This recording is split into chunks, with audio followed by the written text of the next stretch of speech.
بسم اللہ الرحمن الرحیم۔ صحیح مسلم اور مسند احمد کی حدیث میں حضرت نواس بن سمان سے روایت ہے کہ رسول اللہ صلی اللہ علیہ وآلہ وسلم نے فرمایا کہ دجال کی رفتار زمین پر بارش کی طرح ہوگی جس کے پیچھے ہوا ہو۔ وہ ایک گدھے پر سوار ہوگا جس کے دونوں کانوں کے درمیان 40 ہاتھ کا فاصلہ ہوگا۔ ناظرین، بہت سی احادیث کے مطابق تمام فتنوں میں سے بڑا فتنہ دجال کا فتنہ ہوگا۔ ایک حدیث کے مطابق کوئی نبی ایسا نہیں گزرا جس نے اپنی امت کو فتنہ دجال سے نہ ڈرایا ہو۔ آپ صلی اللہ علیہ وآلہ وسلم کے ارشاد کے مطابق دجال ایک آنکھ سے کانا ہوگا اور اس کا یہ جسمانی عیب ہر کسی کو نظر آئے گا۔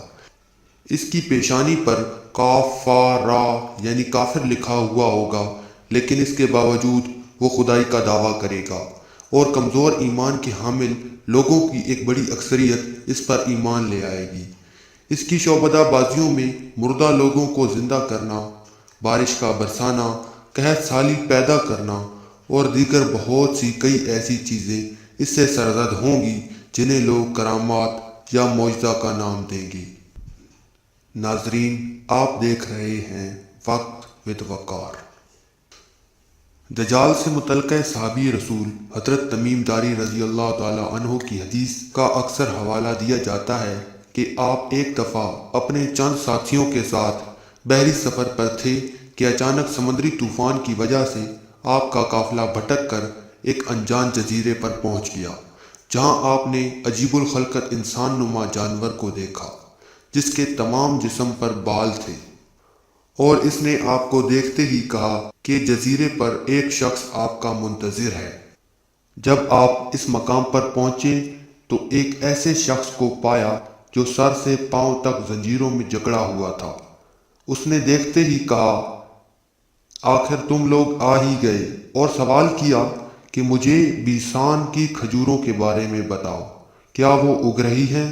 پھر پوچھا، کیا بحر تبریہ کا پانی خشک ہو رہا ہے؟ اور دیگر کئی سوالات کے علاوہ پوچھا، کیا مکہ فتح ہو چکا ہے؟ اور کہا کہ اگر فتح ہو چکا ہے تو تم پر نبی کریم صلی اللہ علیہ وآلہ وسلم کا تسلیم کرنا لازم ہے۔ اور پھر اپنے بارے میں بتاتے ہوئے کہا کہ میں مسیح دجال ہوں۔ حضرت تمیم داری نے واپس آ کر اس کا ذکر نبی کریم صلی اللہ علیہ وآلہ وسلم کے سامنے کیا اور آپ نے اس کی تصدیق فرمائی۔ اس حدیث کے علاوہ ابن سیاد کے متعلق ایک حدیث ہے کہ آپ صلی اللہ علیہ وآلہ وسلم کو ابن سیاد پر دجال ہونے کا شک تھا، اور وہ ان تمام نشانیوں جن میں لمبے دانتوں اور لمبے قد کے حامل، اس کے والدین کے ہاں طویل عرصے کے بعد اولاد کا ہونا اور نومولود کا بہت کم نفع پہنچانے والا ہونا شامل تھا۔ اس کو ملنے کے لیے آقا نامدار صلی اللہ علیہ وآلہ وسلم حضرت عمر کو ساتھ لے کر تشریف لے گئے۔ ابن سیاد اس وقت تک چھوٹا تھا۔ آپ صلی اللہ علیہ وآلہ وسلم نے اس سے سوال کیا، کیا مجھے پہچانتے ہو؟ اس نے کہا، پہچانتا ہوں۔ آپ نے پھر پوچھا، جانتے ہو میرے دل میں کیا ہے؟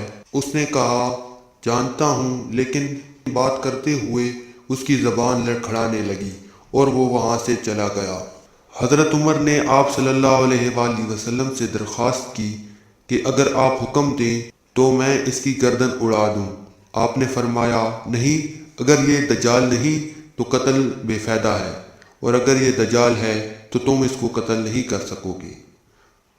حدیث کی طوالت سے بچتے ہوئے ہم خروج دجال پر آتے ہیں۔ ایک روایت کے مطابق خراسان سے برآمد ہو کر ایران کے شہر اصفہان کو دجال اپنا مسکن بنائے گا۔ اس کی رفتار ہوا کی طرح تیز ہوگی۔ یہ 40 دنوں میں پوری دنیا کا سفر مکمل کرے گا۔ خروج دجال سے پہلے شدید قحط سالی کا زمانہ ہوگا۔ اس کے پاس ایک باغ ہوگا جسے وہ جنت کا نام دے گا، اور ایک آگ ہوگی جسے وہ جہنم کا نام دے گا۔ آپ صلی اللہ علیہ وآلہ وسلم کا ارشاد ہے کہ اگر کوئی دجال کا زمانہ پائے تو وہ باغ کے بجائے آگ کو ترجیح دے، جو دراصل جنت ہوگی، اور وہ باغ اصل میں جہنم کی مثال ہوگا۔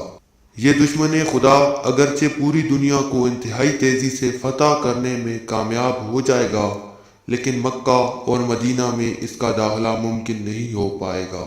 دجال کی یہ شعبدہ بازیاں ابھی جاری ہی ہوں گی کہ بوقت سحر دمشق کی جامع مسجد کے مینار پر حضرت عیسیٰ علیہ السلام کا نزول ہوگا، اور حدیث کے الفاظ کے مطابق آپ زرد رنگ کے 2 کپڑوں میں ملبوس ہوں گے۔ آپ کے سر کے خشک بال ایسے محسوس ہوں گے جیسے ابھی ان میں سے پانی کے قطرے ٹپک پڑیں گے۔ فجر کی نماز کے لیے اقامت کہی جا چکی ہوگی، اور پیش امام آپ کو پہچانتے ہوئے عرض کرے گا کہ اے روح اللہ، آپ امامت فرمائیں۔ نماز کے بعد حضرت عیسیٰ علیہ السلام دجال کے خلاف جنگ کی تیاری کریں گے۔ دجال آپ کی آمد سے باخبر ہوتے ہوئے بھاگ کر موجودہ دور کے اسرائیل میں شہر عد کی طرف بھاگ جائے گا۔ یہ وہ مقام ہے جہاں آج کل بین گوریون ایئرپورٹ قائم ہے۔